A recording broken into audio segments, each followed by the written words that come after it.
আজ এমন রেসিপি বানাবো সবার ছোটোবেলার কথা মনে পড়ে যাবে। তাহলে চলো ঝটপট করে সহজ রেসিপিটা দেখে নেই। এখানে 1 কাপ ময়দা, সামান্য একটু লবণ আর 2 টেবিল চামচ খাবার সয়াবিন তেল দিয়ে সুন্দর করে ময়ান দিয়ে এরকম মুঠ পাকলে তারপর অল্প অল্প করে পানি দিয়ে শক্ত করে একটা ডো বানিয়ে তারপর ঢেকে রাখতে হবে 15-20 মিনিটের জন্য।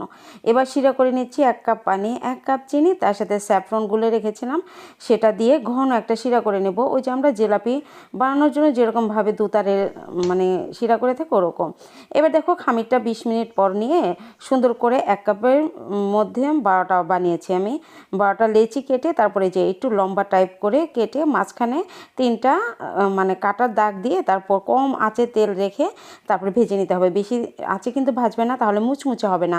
একদম মুচমুচে খাস্তা ক্রিস্পি করে ভাজতে হবে। ভেজে সেই শিরার মধ্যে একবার করে ডুবিয়ে উঠিয়ে নিয়ে প্লেটে রাখার সাথে সাথে সবাই দৌড়ে চলে আসবে খাওয়ার জন্য। মুচমুচে গজার রেসিপি তোমাদের।